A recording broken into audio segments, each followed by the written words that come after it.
Hi there, just a video about really some pretty good news for England. Brendan McConnell sacked as Test coach. Um, Sadly not sacked completely, but at least as Test coach, and he'll kind of limp on as white ball coach till the end of, or near the end of 2027. I'm feeling happy about that. Also vindicated, and a bit like Father Ted's Golden Cleric episode, just here really really to bang out on about what I've been banging on about for a number of years now, and really just to say to all the people who used to tweet me or give me abusive tweets and try to impugn me, that you guys were complete idiots and I was spot on. So this is the point. So I think for a few years now, including Twitter, taking part in texting into the BBC cricket sites and everything. Whenever I'd mention, my main thing was to mention two issues, only two issues, because I didn't think they were getting the coverage that they should have been getting. The 100 and BazBall. Everything else was covered fine, but I thought those two issues were not being kind of analysed in a proper manner, mainly because of client journalists. So in the case of the 100, companies who were showing it, say something like Sky or BBC, so didn't want to analyse the downside of it. And in the case of BazBall, we had the issue of journalists kind of putting aside their kind of journalistic integrity in exchange for kind of access to stories and access to the camp, the England camp. And so the way that journalists pre-BazBall would criticise and analyse teams just didn't happen anymore under BazBall. And this kind of infuriated me as someone who actually watches cricket. And I did try to make those points over a number of years. And the critics, or my critics, were from two particular angles. Uh, the kind of proponents of BazBall were either what I would call the sinister uh, or the stupid. So with the sinister, it's a case of client journalists who've got a job, and their job is to promote the game and promote um, what they're showing or what they're covering, and they don't want to be as kind of forensic or as honest in case it stops people reading or watching um, their channel, their publication.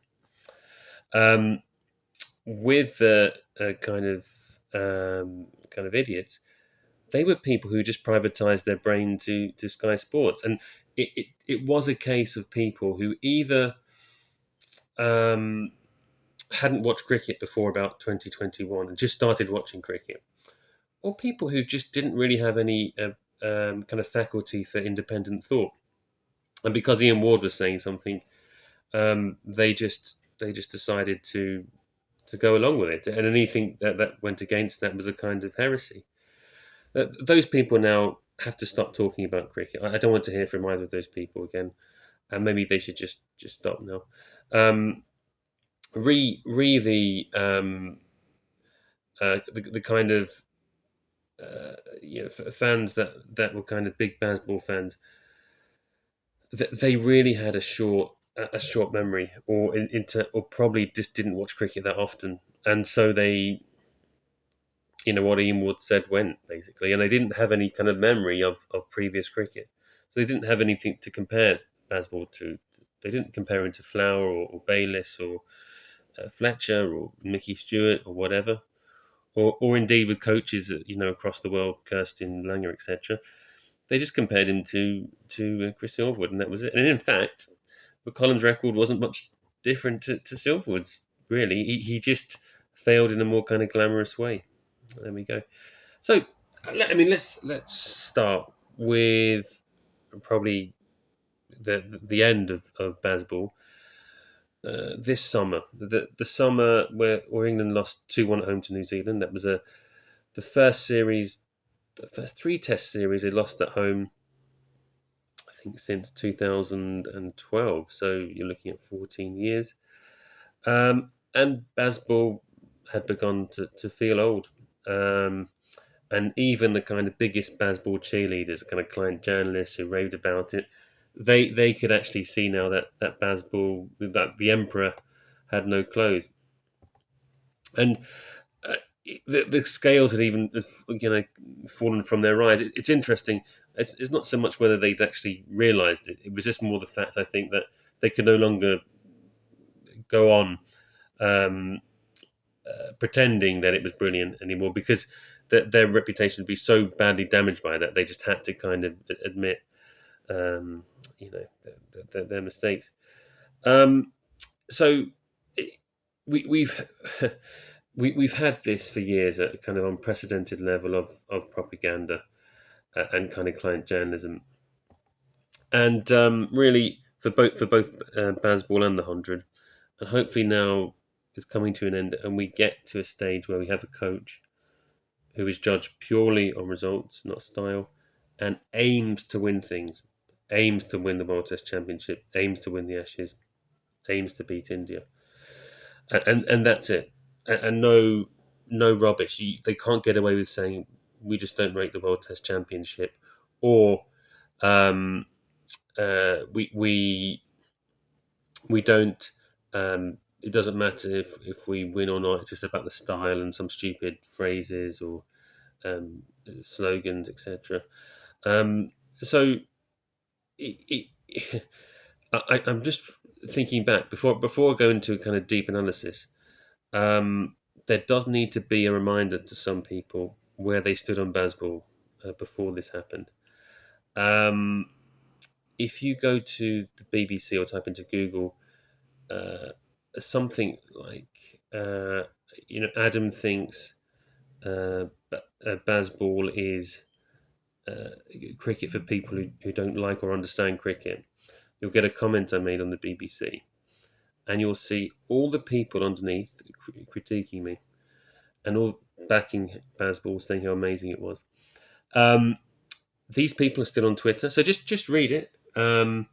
These people are still on Twitter, and they're probably now saying BazBall was terrible, and they always thought so. So just look at those people, and remember not to listen to anything they say, because they're just kind of flaky, superficial people who who don't actually who can't actually judge things on what they see. They have to be told or follow a fashion, and you never listen to people like that. Right. So, number one, English cricket has gone through a period of what I would call cretinisation, and this was brought about in large part by Brendan McCullum and Rob Key, but also by a cadet form of cricket entertainment, the 100. Both of these have been synthetically enabled and promoted by a large section of the media, which has moved from being journalists reporting on what they see to de facto PR men promoting a product. So in 2022, Rob Key, in his capacity as a Sky pundit, a role where he normally acted as like a humorous foil to a kind of more cerebral Atherton and Hussain, went on to criticise Silverwood's tactics on the 2021-2022 Ashes Tour, a tour played under a COVID bubble. England lost 4-0. He was then unfortunately made England managing director. Um, in turn, he appoints Brendan McCullum as coach, and they wanted to create a more attacking style of cricket in conjunction with the new captain, Ben Stokes, and this was known as BazBall. The cricketing logic behind it was that they thought well-paid professionals who didn't need to play international cricket would be freed from the pressure of scoring runs and winning big series. Um, and so rather than have kind of pressure on them, which they didn't really need, and kind of risk them quitting international cricket, they made it a kind of more fun-filled atmosphere. Um, BazBall really aimed at the new demographic of the ECB. So these are new people they're trying to attract, the same people that the 100 drew in, basically. So these are people who didn't like or understand cricket, People who like fireworks, people who are happy to advertise crisps on their clothes, children, people who are predominantly fans of other sports such as football, who want something to watch in between the end of one season and the start of the next. And so, in that sense, the PR behind BazBall was as important as the tactics themselves. The tactics were pretty basic. It was like short boundaries, flat pitches, one-day style bowling. There's also rather performative outfielding where a player could risk injury, just by diving to save one run. The catching, however, didn't improve. The catching was still very poor. A good example of this was Brisbane in 2025. Um, because the tactics were questionable, they needed to talk in kind of PR speak to kind of act as a safety net if or when things went wrong, and thus started to kind of exalt a postmodernist approach to cricket, where results were some kind of false consciousness, and the subjective had replaced the objective. Thus, um, instead of the team being measured by big series wins or the World Test Championship, it would be judged by like a higher aim. So the higher aim was saving Test cricket, whatever that was, scoring runs at a higher rate, regardless of the situations or the wickets lost, would attract people to Test cricket, people who ignored Test cricket in favour of franchise cricket, and they had to kind of essentially invent a backstory. Um, so they had to kind of invent this backstory to kind of to sell BazBall basically. Um, Previous players like Alistair Cook, I mean, he was really England's best ever opener, you'd say, or definitely maybe along with Graham Gooch in my lifetime anyway. He would not have made that side according to Stokes because he just didn't score quick enough. He preferred Zach Crawley, who I think he averaged about what 31ish, got five was it 5 centuries, 5 centuries in 63 tests. But according to McCollum, he wasn't in the side to score runs. He was there to set the tone. Um, Now, this was the perfect example of the new media speak used by the regime, possibly a result of Key's kind of tenure at Sky. Now, I did notice this myself whenever I would tweet about Crawley, people would say this to me, yeah, but he's not in the side to score runs. And these were obviously people that hadn't really watched much cricket in their life, or were a bit stupid, basically, because every batsman's in the side to score runs. It's a bit weird to say anything else. I mean, it's the job of a batsman to score runs, to score hundreds, top order batsman, that is. So just to invent something and for people to parrot it was really peculiar, but there we go. Now, for this flawed and superficial approach to succeed, it needed a willing media. And luckily, a large section of the British cricket media had transitioned into client journalists, merely supporting and promoting BazBall rather than scrutinising it. It appears that getting kind of access for stories, for their shows, for magazines or books, kind of trumped serious critical assessment. The only other explanation would be that very experienced cricket watchers had a lapse in judgment. This seems unlikely. It does seem more likely that they actually just swapped scrutiny for access. That seems like that's the only thing I can really think of. The BazBall Revolution, the inside story of a Test cricket revolution by Lawrence Booth and Nick Holt, was a good example to promote this, of an example of someone promoting this regime. That book now has dated, quicker than anything you can imagine. It was written with an exceedingly small sample size, without a series win against India or Australia, the only other two nations that put the kind of time and resources into Test cricket. And it would be a bit like writing a book about a side who were top of the Premier League in August, having only beaten like three mid-table sides, and then saying, I don't know, um, the David Moyes revolution at Everton because they were like top in September, having only beaten, I don't know, uh, Bournemouth, Brentford, and one of the promoted sides. So you'd see how premature that is. That would never happen in kind of football journalism. Right, so they that they kind of, what did they do? They won in Pakistan. That was quite exciting. The first test seemed like it was destined for a draw, and they won it, so that was a bit exciting. Um, but as a whole, it was a series they should have won anyway. It was just won in an exciting manner. Pakistan are not the side they used to be. They were a top side when I was young. That they are not a top test side now, and haven't been for quite some time. Okay, so after that series win in Pakistan, what's this, at the end of 2022, England went a year and a half without winning a series. Um, I think they've gone a similar length of time now, actually. So it's a kind of common theme here. And there was no sequel to the book. However, I've noticed critical articles about the regime during the Ashes series, but it's no good spotting something after everyone else has told you about it. It's a bit too late now. So I don't want to hear anything from Lawrence Booth again, basically. Now, Sky pays a lot of money to cover cricket in this country, and therefore it's in their interest um, to promote kind of any regime or series. I mean, how many times have we had these series where the West Indies come over and they're still talking about the West Indies in the 70s and 80s? And it's like, these series are not like that anymore. There's not the same interest. This is not Viv Richards and Ian Botham. This is a really severely depleted West Indies side that haven't been a good test side since about the mid 90s against a mediocre England side. And, it's like Gabriel bowling at Dom Sibley, and they'll be talking about Gordon Greenidge and Bob Willis or something, or Fred Truman. It's just it it's ridiculous, but that's the way TV companies promote these things anyway.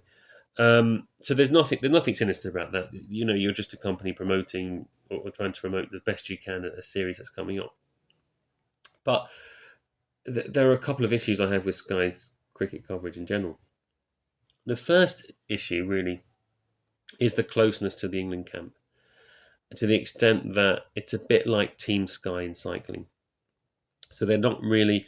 It's good that they support England, but they shouldn't be act as if they're like in the dressing room. So they should be, in a sense, maybe critical friends rather than just cheerleaders. I think that's the difference. And it's clear that the second point is that the fact that Rob Key is friends with the commentators gives him a leeway that his predecessors didn't have, and that is clear. I don't think anyone can deny that. And the fact he's still in his job to this day, the column's set, but he isn't, is testament to that. So he's not there on merit. And the kind of hypocrisy of Sky, who really got their necks in a twist about the proposed Super League in football, but yet promote the 100 in cricket. Fine for cricket to be ruined, but they can't have football being ruined. And the reason is just because they didn't have coverage of the proposed Super League in football. If they did, they would have said it was amazing. That's capitalism for you, I suppose. So when I was young, I used to subscribe to Wisden. And I remember getting a free hat once. So I don't take any pleasure in saying this, but the magazine and podcasts from Wisden are not of the same standard as they used to be. And in some case, they resemble more a kind of, I don't know if anyone remembers, Smash Hits magazine approach. It was almost getting to the stage where you're going, well, how long before they start producing kind of racy photos of Ollie Pope, topless? But in all seriousness, it was a bit sad because someone like Phil Walker strikes me as Thomas More in reverse. He's promoting something that he has reservations with, and he really shouldn't. There's a couple of younger men on there who seem to be more suited to that type of journalism, and they're kind of completely interchangeable. But I think they're kind of natural client journalists, as it were. Mark Butcher stands out because he probably does think independently on the Wisdom podcast, and so he's one of the few that come out with credit. Sorry. There are also some journalists who retain their integrity. So if you take George DeBell, Hugh Turberville, Oliver Brown, ex-professionals like Jeff Boycott, Derek Pringle, Azim Rafiq, these all reported on what they observed rather than taking a line, and deserve credit for that. Now, because of a slick PR approach and a client media, Baz successfully avoided being scrutinised in a way that far better coaches were. And he and Stokes, who was for a time a legendary player but a flawed captain, were giving a kind of impression of being kind of delusional because what they said didn't match reality. Now, let's compare McCollum with the other coaches. And for all the people who were supporting BazBall up until recently, it would be very interesting to see what they think about this. The reality is, they're people who don't know this. They've only started watching cricket in the last 2 or 3 years, so they wouldn't even know the people I'm talking about here. But if they are listening or watching, just get this.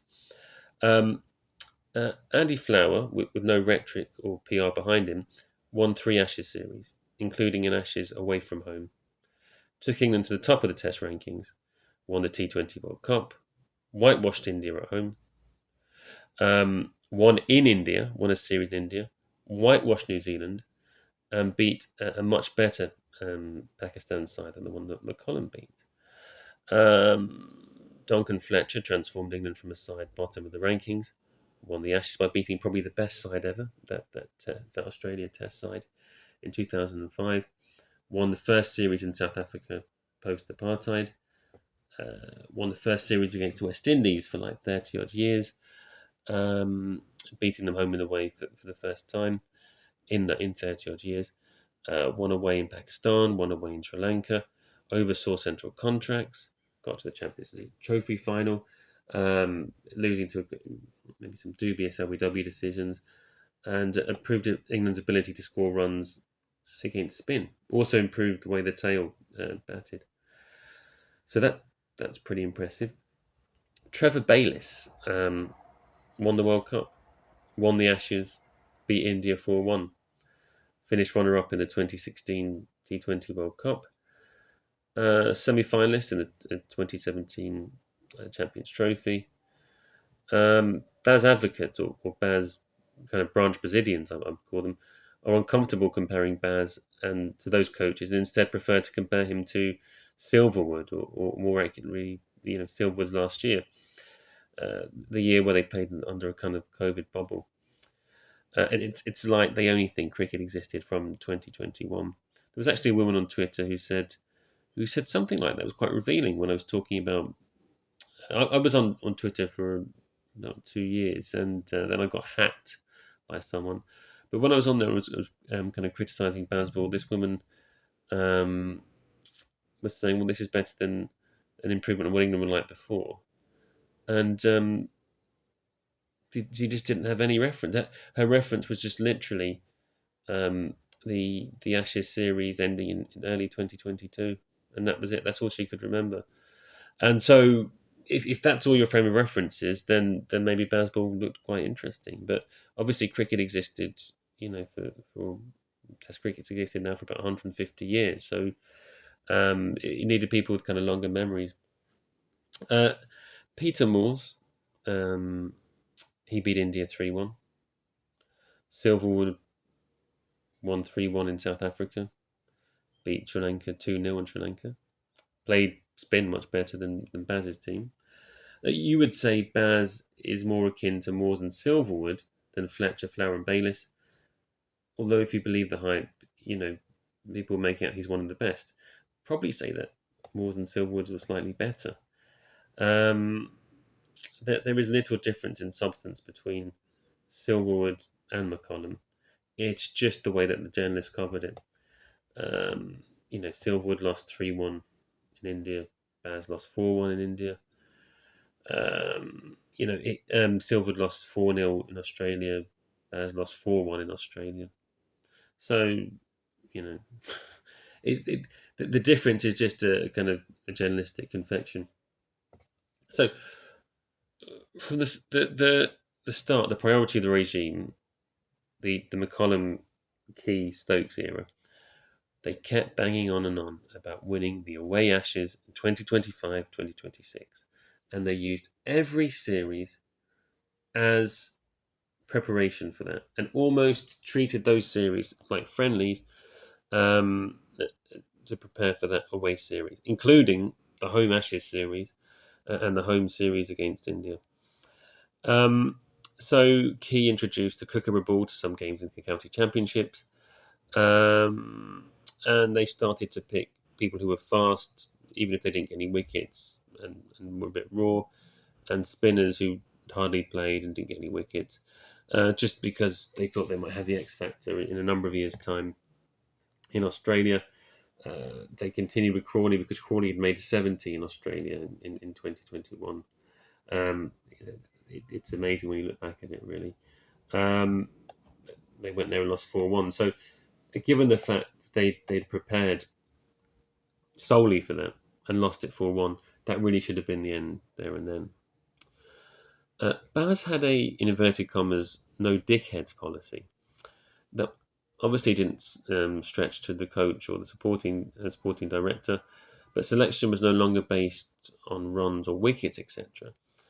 It had moved to a ceiling, so it's a player's ceiling rather than an actual end product, and not being a dickhead. Now, how do you judge who is a dickhead and who isn't a dickhead, and what does that even mean? Can you imagine if England had a no dickheads policy in the their most successful side, the 2009 to 13 team under Andy Flower? They might not be able to field a team. It might just have been Alistair Cook and Andy Strauss. Um, so you in life, in work, you have to work with people with different personalities, different opinions, different backgrounds. It can't just be a boys' club. It can't be um, just some kind of jolly jape. You know, you do. If someone's talented, they should play. If you think they've got, if they're less talkative or they don't play golf or whatever, that's not a problem. So there wasn't enough kind of respect for difference there. Um, Likewise, the Australian side in the 90s. Imagine if they had a no dickheads policy. Um, there was also an emphasis on sidestepping county cricket, which was seen as a negative. The more county cricket players played, the more contaminated they became. Hull and Bashir were picked only having played a handful of games. Now, McCullum's approach was to create an atmosphere where there was no fear of failure. And to that extent, he achieved what he set out to do. There really was no fear of failure. And they just failed, kind of without any issues. There'd never been a more kind of entitled and arrogant mid-table side in sport. It seems that the logic behind Key and Baz's decision is that players may well abort playing international cricket in favour of low-pressure, high-wage franchise leagues.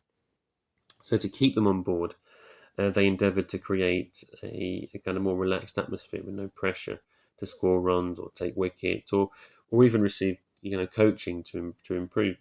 Marcus Trescothick was the batting coach, but was not really used to kind of improve or amend players' technique. They didn't have a bowling coach or a fielding one. I think they just had to introduce one recently for the unsuccessful home series with New Zealand. They didn't have a bowling coach. I remember when they went to Pakistan in 2024, the end of 2024, they used Anderson as a bowling consultant. But that was dependent on when he kind of finished his golf game. So I think he turned up a bit late because I think he was playing golf. Yeah, that was it. So that was the kind of rigorous kind of coaching setup they had. Now, to ring fence this atmosphere of a kind of job for life, job for the boys type approach, Key introduced multi-year and multi-annual contracts, moving away from the kind of annual contracts which previously left players, well, presumably too much of a hostage to fortune of their performance and too much scrutiny. England were now able to replicate the expensive mistakes of Tony Fernandez at QPR or Farhad Moshiri at Everton and be stuck with useless or injured players for a number of years without any kind of recourse to get them off the wage bill. Mark Wood, a guy who was aged 33, he had an injury record to make Darren Anderson blush, was given a 3-year contract. Now, he was never going to play many games. But They gave him a 3-year contract despite his injury problems and despite his age. Unsurprisingly, he missed most of the subsequent games, including an entire Test series against Pakistan, New Zealand, and India. Most of the Ashes, all of the Test series against New Zealand this summer. Um, Now he was ready for the first Test of the Ashes in the winter, but went home injured. Jofra Archer, less kind of aged, but even more injury prone, was rewarded with a lengthy contract. He too was forced home from the Ashes with injury. Archer, since 2019, has kind of been subsidised like a failing, British industry in the 70s, with Key taking up the kind of role of British Leyland, unable to sack anyone you know, who could have predicted that two kind of permanently injured players would not play the whole Ashes series? It was a kind of triumph over hope over experience, and a kind of testament to how easy it is to spend other people's money.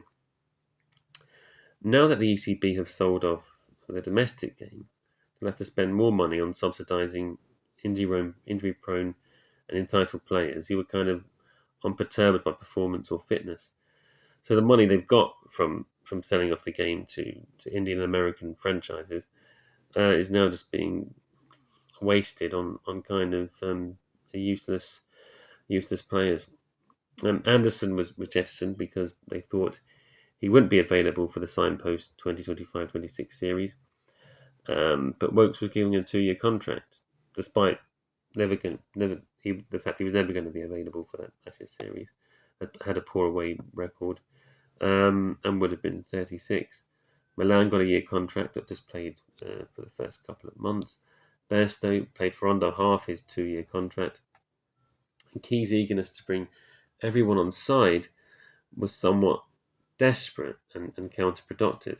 It does seem like Key, the media man, had replaced Key, the ex-cricketer, and substance had been replaced by superficiality. I judge McCullum in a way that I judge any other coach. So that's namely on big series wins, like I say, the World Test Championship and major white ball trophies. He was later given the white ball job, which he has retained. But we could also judge him and Key on their own pronouncements, namely the fact that in the 2025-2026 Ashes, and their lofty kind of ambition of saving Test cricket. So they failed on both of these measures. I don't think Test cricket is any safer now. I don't know what their prognosis was about it and what their remedy was, but England scoring a bit more quickly against New Zealand or Pakistan would not be enough to save Test cricket. I don't know where they got that from. Obviously, it was just a kind of phrase or glib comment to kind of package or make sexy this new kind of project, but it was never credible. And watching a very one-dimensional side struggle continuously and kind of commit suicide is not something that would save Test cricket. It's actually very boring in the end. So if they were judged on that, then they definitely failed. Now, Baz and Stokes started well. They beat a long in the tooth New Zealand side in 2022, wasn't it? In 2022, and then the South African side that had a couple of good batsmen, but was a bit kind of had a bit of a kind of inexperienced batting lineup, were exposed really, and then a poor Pakistan side. And this was enough for Booth and Holt to write the BazBall revolution. So that was a very small sample size, like I say, and afterwards they didn't win a series for 1.5 years. So this was less a revolution, but more kind of expected victories and expected defeats, but at a higher run rate, and that was it. So I don't know how much of a revolution that is. But obviously really kind of moved those two. So as fans, we are left wondering if kind of English journalists were genuinely bamboozled by this new style of play, or were under pressure, or felt that they had to promote it in a way that a TV company will promote a new show, despite knowing the kind of limitations of it. Right. So, but let's look at what I would call BazBall ups. So these are the mistakes, in particular from the spring of 2023 until the present day. So, right. So this kind of highlights the one-dimensional approach and the kind of fallibility of BazBall in terms of both tactics and preparation. And this is something really that even the most pro BazBall journalists probably are conceding now, even though it did take them a long time to do so. They had actually rebranded a number of kamikaze defeats as kind of great games, rather than scrutinise them properly. So the first one that comes to mind is the New Zealand series in early 2023. England went to New Zealand. They were 1-0 up in a two-test series, 435 for 8, Root on 153 not out. Baz and Stokes decided to declare. Why? 1-0 up. This was the last test. There were plenty more runs out there. They declared it was some kind of like willy waving gesture, I suppose. New Zealand don't avoid the follow on, but then England chose to enforce it to kind of get the game done over and done with. There's always this emphasis on getting the game over and done with as quick as possible, whether they win or not, which is a really bad sign. But anyway, so New Zealand batted well in the second innings, and England actually lost a game despite enforcing the follow-on. I think they were only the fourth side to ever do that in the whole 150-year history of cricket. And they lost by 1 run, I remember. So just imagine if they just stayed out in that first inning just a bit longer, that would have been enough. And again, this was repackaged by the press as just a great day or great game of cricket. Then the 2023 home Ashes, Australia, obviously. India prepared by Australia prepared by playing India in the World Test Championship final, a competition which was beneath Stokes and McCollum, wasn't beneath Australia. England just played golf. They went to Scotland and played golf. There we go. So like the second test against New Zealand, the first test in that Ashes, England declared with Root on an unbeaten 100. They're about 393 for 8, I think. And they just wanted a few overs at Australia before the close of play in day one. Again, it's this kind of woolly waving. Like, it's a kind of it's like a kind of teenage boy, young animal type approach, where it's kind of very much about making noise and trying to intimidate without having anything to back it up. It was a flat pitch. 393 wasn't insurmountable. Root could have got some more runs, could have got 450. We lost the game, and it was a very close game.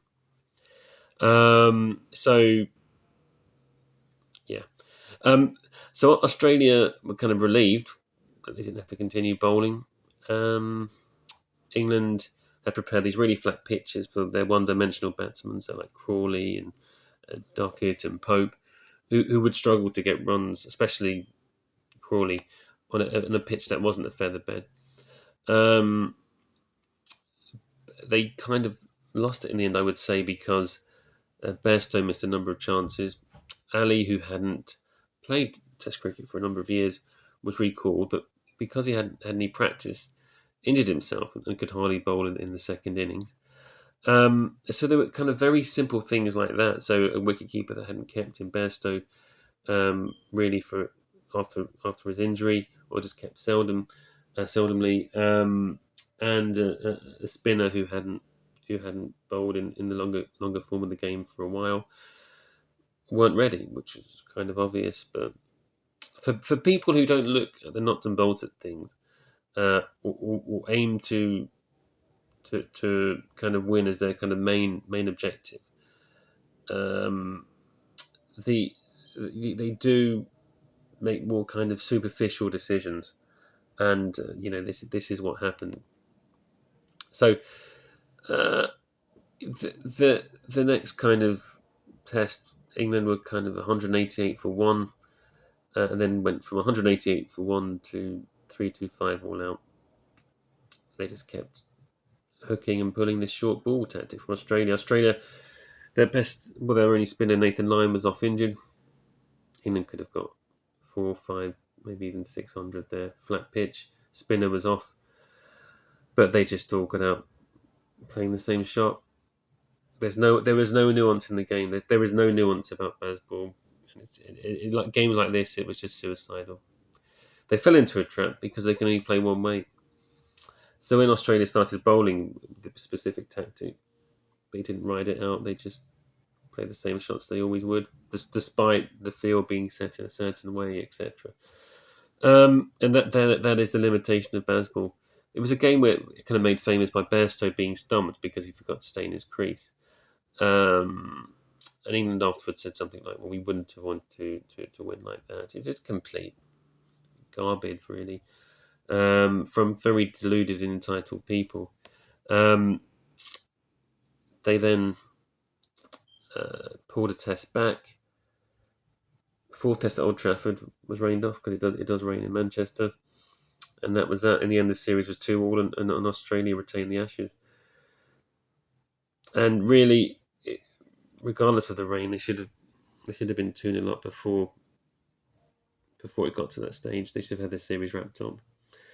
They kind of made out they were kind of rubbed by the rain, but they were their own worst enemies. And I think that is BazBall. Sports isn't subjective. That's the reason people like sport. I mean, although it is turning into or is a commercial entity now, really, more of an entertainment. Sport is objective. You win series, you win big trophies. That's it. There's no need to add some kind of narrative to it. It's quite simple.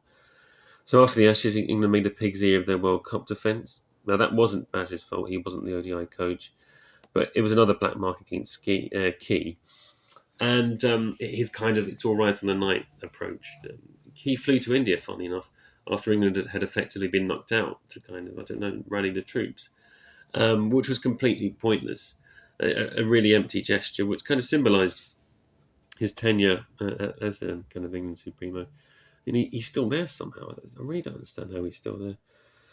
England then blew a series away in India after going 1-0 up.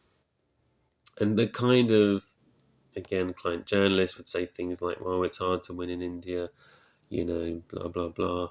At least it was exciting. Then New Zealand won there. I think New Zealand won there 3-0. South Africa won there. So it can be done if you concentrate. But if you're just going to go and play suicidal cricket, then it won't be done. You do have to actually try and adapt and adjust. It's quite funny, actually. I don't know if anyone saw the England-Mexico football match. England went down to 10 men at the World Cup, playing at high altitude. And they brought an extra defender on, sat back and successfully defended their score and went through. And I was just thinking, if it had been Stokes and McCollum, they would have just stuck, 10 up front and said, that's the way we play. If we lose, we lose. And it's that kind of attitude that's infuriating, really. There's no desire to kind of to fight or to adapt or to adjust. It has to be, you either win in a kind of glamorous way or you don't. You just go home and play golf. There was no kind of desire to fight or find another way of winning. That was England there. So you look at it and think there were times in that India series where England had India kind of in a position where they wanted them. There's a match where Root kind of has a ridiculous shot when England were only one down, almost something close to like 180 odd for one or for two, and Root plays this ridiculous shot with India's best bowler, or well, no, I think it was Ashwin was off the pitch all day. Bumrah's spell was almost finished, and he played a ridiculous shot off Bumrah, and it was like, couldn't you've just seen him off, and then just racked up the runs? But they just didn't have that mentality. It was amazing. It was very much a kind of I don't know what you'd call it, like a kind of a very immature approach to cricket. It's such a shame that it's lasted this long and wasn't arrested sooner. There we go. Um, so a pattern had started to emerge where England, at the end of the series, looked to finish series as quick as possible, like I say, rather than prioritising a win at all costs. If you look at when they played a home series against Sri Lanka in 2024, they were 2-0 up with one test to play, and you could, it was quite noticeable that they just wanted to get the test over and done with ASAP, and ended up losing it. They stayed out when it was dark, um, and got I think Bashir and possibly Lawrence to bowl when the seamers couldn't. Now, most people, knowing that the limitations of those two bowlers, would have just gone off and come back the next day. But it just seemed like England wanted to stay out there and try and get the game over and done with. In the end, they lost that test, um, and that was giving kind of playing people like Bashir, playing Hull, who'd hardly played any cricket before, but he was a left-hander and he was tall. Left-arm bowler and he was tall, and it was just the whole thing stunk really, and you could never see such a kind of flawed approach working against successful sides, and so it proved. You go to after that series, England went to Pakistan, and this time lost. They were 1-0 up. In the deciding test, they won a really crucial task on a pitch that was going to deteriorate, and still lost. So, the second test, they lost the toss and said it was all down to the toss. And then the third test, they won a toss and lost, and it wasn't down to the toss, I suppose. And they just shrugged. They lost. Poor captaincy. I think Pakistan did really well. Their tail did really well and got them ahead of the game, and England had no answers to it. And then when they batted, it just didn't show any kind of fortitude. It was just the same old rubbish of thinking the game is gone and just throwing their wickets away. And that was a common theme, really, for a lot of games under McCollum and Stokes. It's this kind of fatalistic approach where they just shrug, say we're going to lose anyway, and do whatever and go back home. I think I remember at the end of that Pakistan series, despite England losing to a poor side, the BBC correspondent, I think his name is Stefan, or was it Stephen Schmelit? Sorry for mispronouncing that, but said England came away with more positives despite the defeat. You're thinking, what planet are you on? But again, these journalists really saw their job as just promoting the England side rather than scrutinising it. So yeah, there we go. So I'm trying to think now. After that New Zealand series, they did actually win in New Zealand. I think, is that the last actual series that was over one? Was more than one test that we won? I think it probably was. We beat Zimbabwe in a test, in a one-off test in Trent Bridge. I was there, but as regards a test series, obviously with more than one test, I think that was our last win in the kind of the early months of 2025. We'd actually won in New Zealand. Jacob Bethel emerged at number 3, but he'd later go to the IPL and miss the Zimbabwe test, and then didn't play that summer until the last test against India.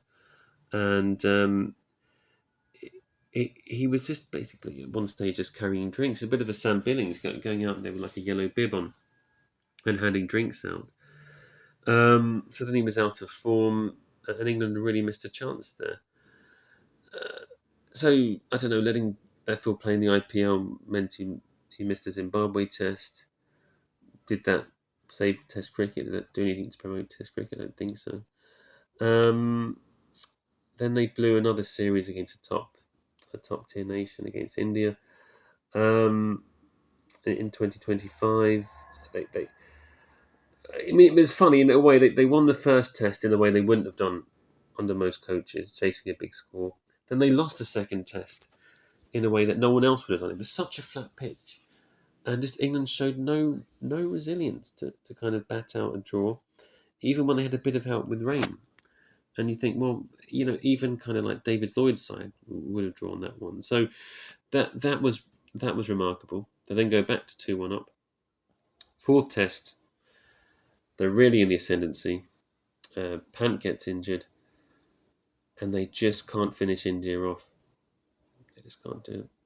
Then they go to the fifth test and win a toss on a like in perfect conditions. It's wet, it's cloudy, it's green because of the weather. That the pitches are always good at the Oval, um, and they blew it.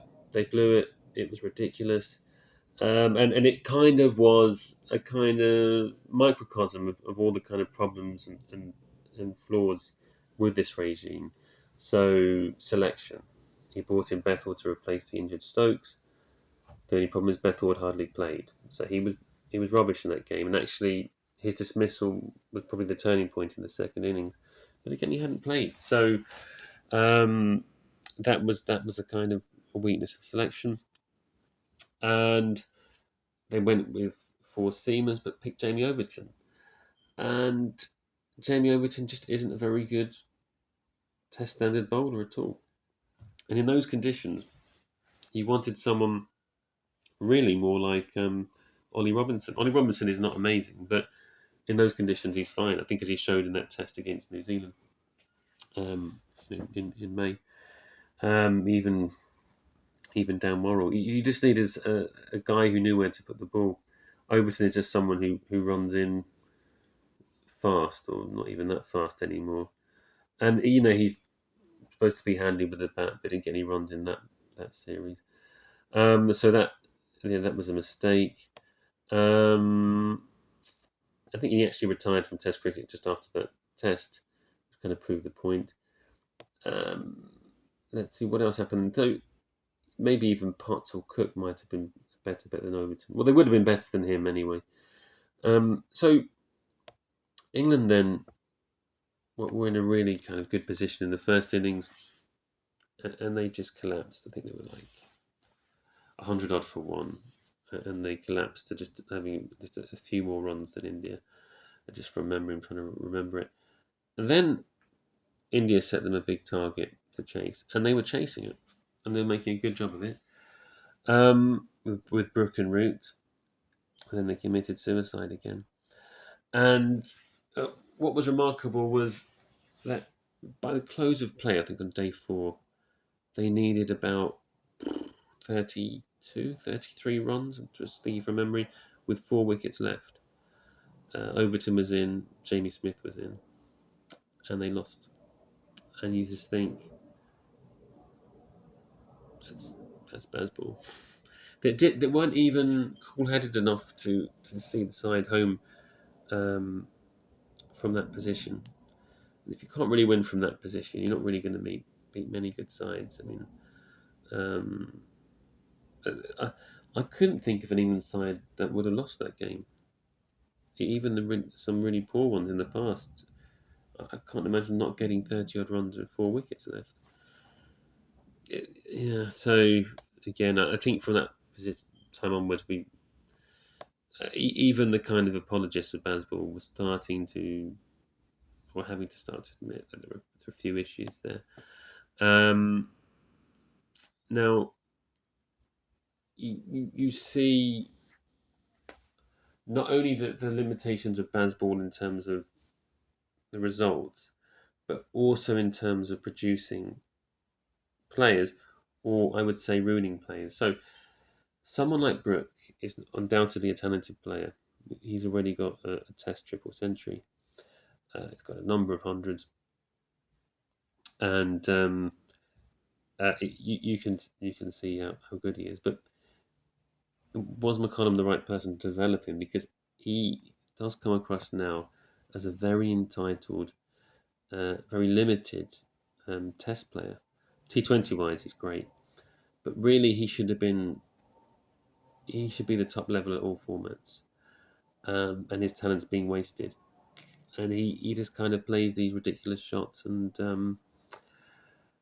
it just seems like it doesn't matter.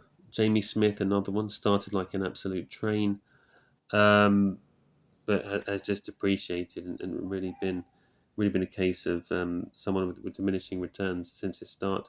Again, I think probably not helped by McCollum. That coming across now as a limited player, um, and someone who hasn't really developed.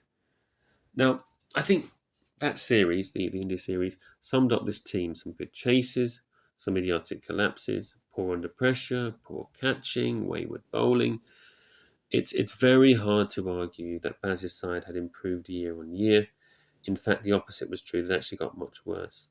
And what was interesting was reading that the Telegraph at the end of day four on that last test, all the journalists had predicted England would win. However, after the defeat, they didn't lament the defeat. They didn't say, "Wow, we've blown this," with the exception of Michael Vaughan. And instead, they repackaged it as like the best series since the 2005 Ashes, which it really wasn't. It was a missed opportunity and poor performance. England then travelled to Australia for this much vaunted Ashes series at the end of 2025, early 2026. And this is something that they've been preparing for, in theory, for years, but actually didn't do any preparation for when they got there. Um, so they've been preparing for it in the sense of having the Kookaburra ball in domestic cricket, picking quick bowlers who didn't bowl at the stumps, picking a spinner with a high trajectory, blah, blah, blah, retaining Zach Crawley because he got a 70 there before, and they were 3-0 down in 2 weeks. In less than 2 weeks worth of cricket, I think. They lost 4-1. So, why was it such a horror show? Well, despite the series being the sole focus of the side, they got to Australia and they didn't warm up adequately. Now, the likes of Gooch and Boycott raised that issue, but were dismissed as has-beens by Stokes. Now, at this time, he was a man who had like one Test century in 2 years. Show me what you accuse someone else of, and I'll show you what you are, I think you could say that. They had no preparation for the second Test under lights and dropped 5 chances. Baz, veering into kind of Lewis Carroll territory, said they prepared too well, they prepared too much. The batting, substandard. Zach Crawley, he's not there to score runs, duly obliges. And that leaves the side at a distinct disadvantage. Pope is not a number 3, he was actually not a bad middle order batsman, but is a very jittery number 3, maybe the most jittery of my lifetime. Dockett isn't quite as good as portrayed, but probably is the best of the kind of BazBall picks. And Jamie Smith has kind of been found out or hasn't developed in the way we really wanted him to. He's also kind of gone backwards with his keeping as well. Now he doesn't keep that often for Surrey. So when he started for England, it was a kind of pleasant surprise that he kept quite well. He's not even doing that now. Bowling substandard. Wood and Archer are old and injury prone. If they were horses, they'd be shot. Cass is not an elite level bowler. Jacks is a batter that bowls rather than a genuine spin option. Bashir was dropped before the series started. I wonder, is there much of a future for Bashir when this new coach comes in? If there's a new coach who just picks purely on merit and purely to win Test matches and Test series, does he want someone who isn't very good but might potentially be good in 100 years playing? Probably not. Now, it seems with the fielding also, Baz is more interested in the kind of performative diving around the pitch than actual catching or affecting runouts. I think really sums him up. I think rather than developing over the last few years, they've just played the same test over and over again, which is a bit of a disappointment. Now, if Baz's time as test coach has been somewhat disappointing, bloody hell, his time as 50 over coach has been a real disaster. Messed up in the ICC Champions Trophy. Trying to think now they lost every group game, including to Afghanistan, and I think lost most 50 over games. T20 wise, it's fine. T20 wise, I think that's his probably best suit. Still, he didn't win the T20 World Cup, but we do look competent at T20 cricket. Just beating India 4-0 in a bilateral series. Now, why is he better at T20 than 50 over? I suppose because 50 over, there's still ample time to adapt to match situations, and it does pay to have quality bowlers. So they aren't. That's not the strength of his regime. In T20, you can get away with a more one-dimensional approach. So, like today, if Brook or Duckett or Bethel come off in T20, get 230 or something, it doesn't really matter about the bowling. You've probably got enough. And whereas in 50 over cricket, you still need to bowl well and also to adapt to situations the way you don't need to in T20. So I think this kind of instinctive, limited approach only really works in T20, and even then, it didn't win the T20 World Cup. But like I say, at least they performed well in T20. Right. So when evaluating, Baz's time in the job, it would probably be careless not to mention some minor successes. He wouldn't have won the games. I don't think England would have won the games in, let's see, Trent Bridge 2022, Edgbaston 2022, Rawalpindi 2022, Hyderabad 2024, Multan 2024, Headingley 2025, under other coaches. In saying that, they did have to chase high targets because the bowling was terrible. So maybe under other coaches, uh, they wouldn't have been chasing such high scores anyway. But there were games that we wouldn't have lost under any other coach. So you look at Wellington 2023, Edgbaston 2023, Lords 2023, uh, Rajkot 2024, Ranchi 2024, Oval 2024, Rawalpindi 2024, Edgbaston 25, Oval 25, Perth 25. I think by my calculations, even just like a normal coach like Mickey Arthur would have won a minimum of about 3 extra series, including the home series versus India and Australia. But as this regime tells us, it's not all about results. I would probably assert this regime is arrogant, entitled, and deluded. And the debacle we've had in Australia is partly down to the journalists amplifying rather than scrutinising this. If there had been genuine scrutiny or pressure, it may well have been the case that Baz, Key, Stokes would have had to acknowledge where they were going wrong and amend it rather than doubling down. Now, kind of examples of arrogance: not playing warm-up games, playing players who weren't producing because of their ceiling, inventing like a moral code in cricket and expecting everyone else to play within those parameters, playing the same way on turning pitches as they do on flat ones, not playing the situation, playing the same predictable way against tail enders, indulging rather than improving players, disrespecting England legends like Gooch and Boycott. Examples of delusion are idiotic kind of slogans and comments that go against what people can see with their own eyes, doubling down rather than amending after prioritising the away ashes above everything else over the last 3 years, and really failing massively, but still acting as if they're on track. And I think probably I'd add to the kind of arrogance thing with the way they handled the third test against New Zealand, just gone at Trent Bridge. The way Stokes went out, announcing the retirement halfway through day 4, opening the batting, relegating the newcomer Gay to 6, and then the side just slogging. rather than trying to save or make a kind of stab at chasing the score. Just gave the wickets away. They were like 100 for four off 15 overs, and and that was against a New Zealand attack that was depleted. So that kind of arrogance where you just think, sod it, I don't care. You know, Stokes' kind of retirement party took precedence over a Test series, and that's something I'll probably add to that. Now, the role of the press in over promoting this regime is in contrast to the way they reported on other English teams. So, so writing a book called The BazBall Revolution before England played a series against India or Australia, letting Baz and Key come out with superficial and vacuous statements without properly checking or scrutinising them, reimagining, repackaging results in order to brush over failure, such as defeats in India and Pakistan, and the failures to win series they really should have done versus Australia and India.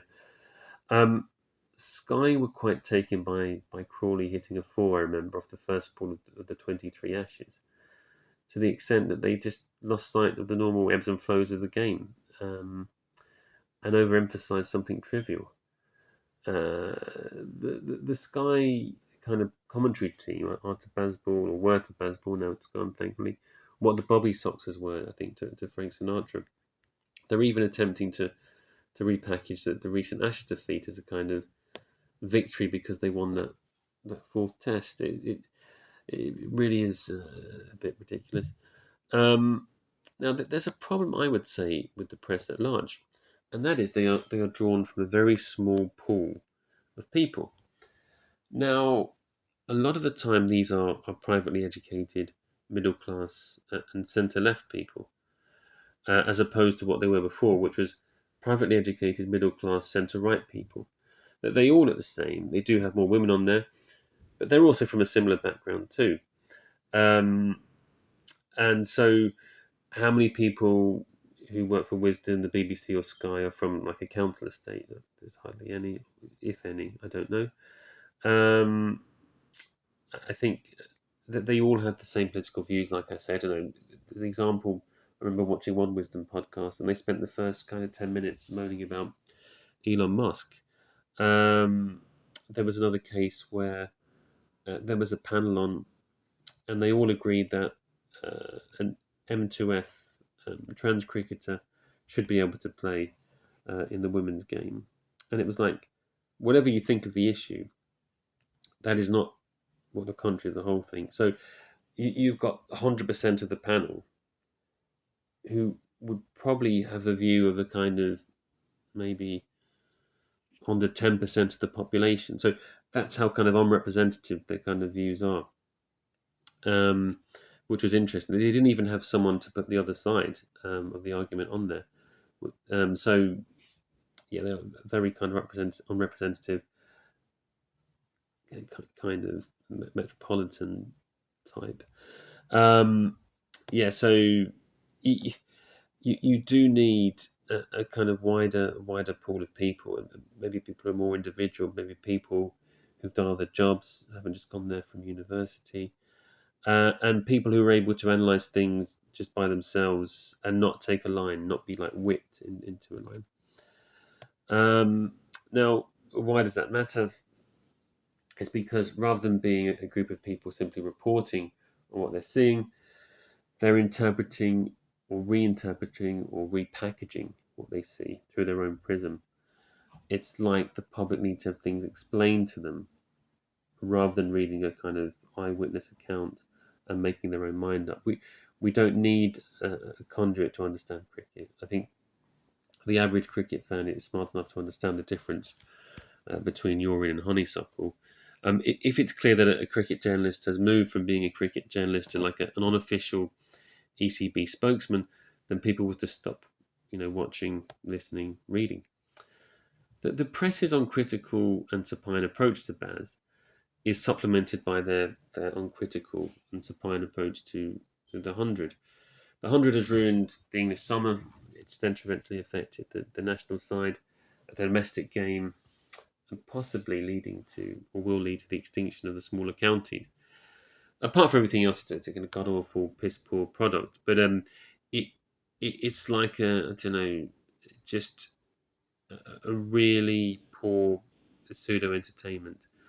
Um, but the English press do promote it like it's the best thing since sliced bread. And in the commentary, it's incredibly cringeworthy. It's like a kind of children's TV kind of vibe, and the cricket's rarely mentioned. They kind of tried to smuggle the cricket in beglariously. So, despite the majority of fans being opposed to it, it is promoted and talked about as a serious competition by Sky, by Wisden, by the BBC. Now, I remember watching a Wisden podcast where they mocked the Abu Dhabi T10 League, but that was after, unironically, analysing the 100. It's like, well, if the Abu Dhabi T10 is rubbish, what's the 100? Well, why is the 100 useless? You'd say the franchise leagues are kind of awful anyway. They're like a halfway house between WWE and like a get rich scheme. It's like a dystopian future. Bar the IPL, no one gives a monkeys about the results or remembers anything about these games, other than seeing some fireworks or paying a lot of money for the food and drink. But on top of that, the 100 is actually even worse than the normal franchise league. It's not even a T20 tournament. It's not a proper cricket match, and it's not even that entertaining. So it kind of fails on all kind of metrics. There are no global 100 competitions, so it does hinder the national side. Doesn't help them. And if you look at the England 50 over performances since their domestic 50 over competition was sidelined and made into a reserve competition by the 100, it's fallen off a cliff. England are now terrible at 50 over cricket, and that is part of the reason. So there we go. I think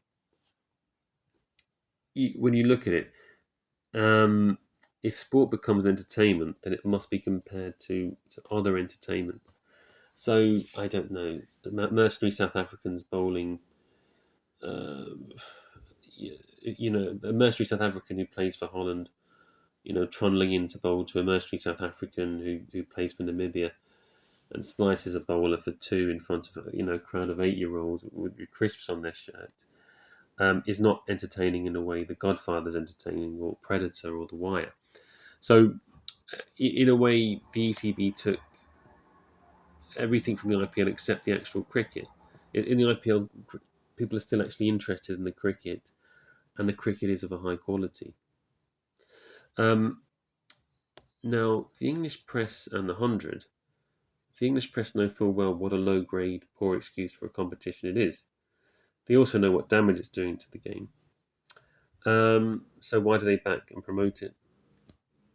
Simple reason that their client journal is promoting a form of cricket which is in their interests. There's a very convenient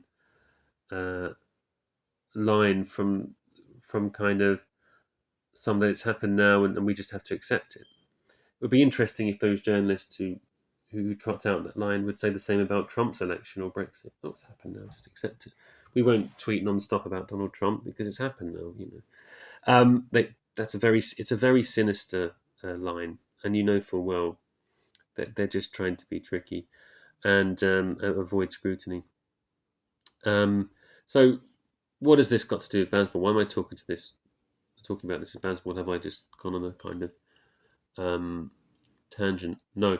The reason is because there's a correlation between the 100 and BazBall. They're both reliant on a kind of postmodern interpretation. They both represent a shift into kind of WWE territory, and both require a leap of faith or a synthetic promotion by a willing media. Both underplay results in terms of entertainment, and both overestimate the entertainment they provide. Both act as like a polemic rather than a process designed to take everyone with them, and both rely on fans whose primary sport is not cricket, and together both will move to change cricket into a variation of darts, where adults go to drink and children go to eat crisps, with the results entirely incidental. Both rely heavily on a new form of transitory fan driven by Sky and the BBC. The old traditional fans who watch cricket or used to watch cricket are being replaced in plain sight by these new fans who are less interested in cricket. We'll see how that works as a business model. As what's his name? He's a statistician. Works on the BBC. Uh, he's a statistician. Works on the BBC and is heavily involved in franchise leagues. I won't use his name, but he's a rather prickly character. He told me that the hundred's not for you. So that's kind of their position. They just want to replace us, and yeah, that's it. So that's great. So that's the 100 taking up August means the domestic reforms required to improve English cricket now are sabotaged, and the fact that they've kind of sold it off to the Indian and American businessmen means they can't demand reforms to the summer because they've sold the game off now, and those businessmen can do what they like with it. And you can't tell them, to move the 100 to September or to April, because they've paid for it now, and they'll do the best for them.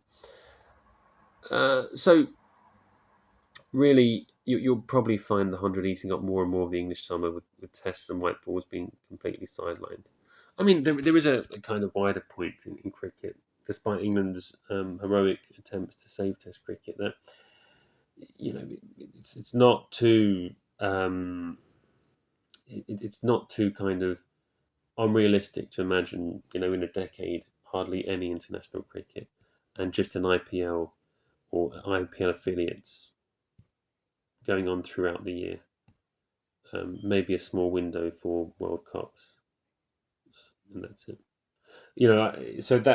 So maybe in that sense, the ECB are just going with the flow.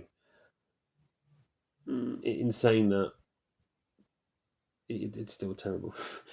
So, to conclude, here are the definitive reasons why BazBall is a failure. Number one, no series wins versus India or Australia. Number two, ignoring the World Test Championship, failing to qualify for finals despite it being played in England. Number three, one-dimensional style of play that fails against good sides or in conditions that aren't akin to a road.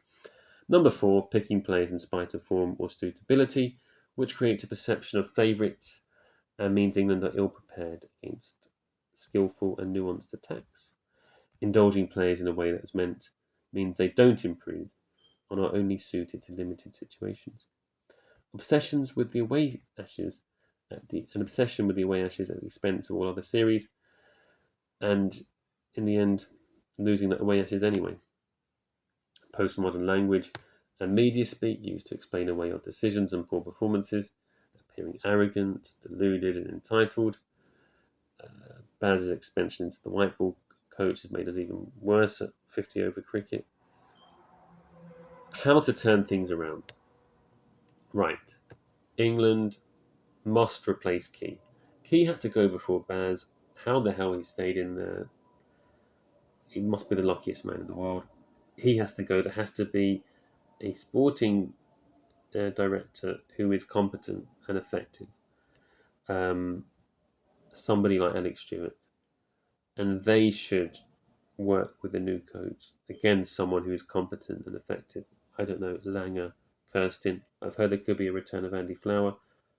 That would be great. Someone who actually tries to win, someone who has a plan, someone who delivers it. If Stewart's working with someone like that, and they can appoint whatever captain they want, English cricket will be in good hands. But Key must go. Baz has gone, but the new coach has to be someone of the ilk I've suggested. Ben Stokes is retired now. It's sad he went out the way he did because that was completely self-indulgent and ridiculous. There isn't a clear captain there. I don't think Brook is an obvious choice to be Test captain. He just doesn't strike me as a kind of Steve Waugh, Alan Border type. he strikes me as a bit of a luxury still, and he can't be rewarded for this kind of very loose approach. He has to kind of he needs a new coach to work with him, refine his game, and then maybe he can be captain in a few years. I wouldn't mind someone like Sam Corrin being captain. He's captain in franchise cricket. I know it's not particularly amazing, but he's done that. He's a sensible guy. He's a competitive guy. I could see him working with someone like Kirsten or Langer and having like a similar mindset. Um, so that would be fine. But whoever, if they got a competent coach, I wouldn't mind who that coach wanted or picked to work with them. Now, re domestic reforms, there isn't much they can do because they've sold off the game, and it's in the hands now of Indian and American businessmen, so they can't do anything. Um, so that's it. And they could put cricket back on free to air television. That would be great, but I can't really see it. At the moment, cricket's behind a paywall, so only certain people watch it. The prices for Test cricket are are staggering, especially in London. It's like 150 quid at the Oval and Lords. You cannot say you're aiming to get more and more people to watch cricket if that is your if that they are the prices you're charging. That's only going to attract very rich people, and also kind of you'd say somewhat foolhardy people. I don't think I'd spend 150 quid to watch England get hammered at home by New Zealand. So yeah, that's ridiculous. So they could reduce the tickets there. Um, and then what else could they do? They could reduce the price of kits. Again, they're just into making money, so they're not going to do any of this stuff. I don't even know if it's worth me even mentioning.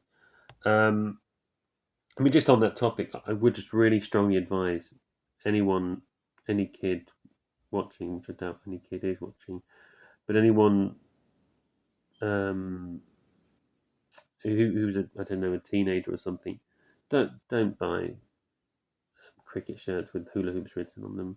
Like you're coming to an age now where you want to go out and start going to clubs, meeting girls, etc. You can get a really nice shirt for kind of half the price of a really garish a franchise shirt with hula hoops written on it. Don't do it. Don't do it. So yeah, that's just an aside. Cricket journalism has to change. It might be helpful if kind of magazines or podcasts or publications or TV stations uh, were more, if they have got that bias towards the ECB, if they are like unofficial spokesman, maybe make that clear so we know, and then you can choose between more independently minded ones. Um, and maybe you could put like a parental guidance or community notice type um, sign underneath podcasts or programs, a bit like they did with Prince albums, just explaining, look, this is the ECB line, or this is very much a metropolitan London-based line, rather than people watching it thinking this is like the kind of de facto um, or kind of a neutral cricket observation. But I don't know. This is just a thought. And I think really cricket as a whole has to really fess up as to where it's going. I mean, maybe they think there's no need because it's obvious, but it is a commercial entity now, and it is more of an entertainment. And do they actually come out and say that now? Because if it is, then that's cool, and it doesn't really matter about the results. And we can, but then they'll have to stop charging 150 quid because I don't think England New Zealand is an entertainment in the same way, a great film or play is. So it's a bit of an odd one. But if it is an entertainment now, then probably stop playing international cricket. Just have those franchise leagues. Um, and that's it. But yeah, so maybe come clean so people know, because maybe at the moment the ECB are thinking privately, well, we're actually making a lot of money each year. That's our aim. We're not really interested in winning stuff. Doesn't really matter. Doesn't affect the bottom line. And if they're honest about it, maybe it'd be kind of easier to judge them. I don't know. And the only other thing you could do is have a kind of break, like a split that happened in the George Hotel in Huddersfield in 1895 between a rugby league and rugby union. And you could have a kind of traditional Test cricket breaking away from franchise cricket, from T20. And I mean, I don't know what players would want to do that because it'd be getting a lot less money, but it would have an audience. I'd definitely watch it. I'd be quite happy to see that happen. But that's a thought. I can't really see it happening, but that is something that would be interesting. I mean, just to round up now, I know it's been a very long video, and I probably think no one's watched this, but BazBall has failed. It was never sustainable, and the people responsible should be relieved of their duties. They had a theory, they had a philosophy, but the problem was it didn't work. Sport is results based, not some kind of postmodernist false consciousness, drivel, spearheaded by a self serving media. We must return to a results based, practical approach to cricket. We must also free ourselves from the shackles of the client press. Every cricket fan who watches cricket can observe and understand the sport without the use of a mediator. There is no hierarchy and certainly no room for someone to take the truth and spin it in a certain way to promote the game or to give themselves access to the protagonists. Key has failed, Baz has failed, Stokes has failed, and the client media that promoted them has been exposed. Let's free ourselves from both and return to the reality based cricket critiqued by people with no agenda but to comment on what they see.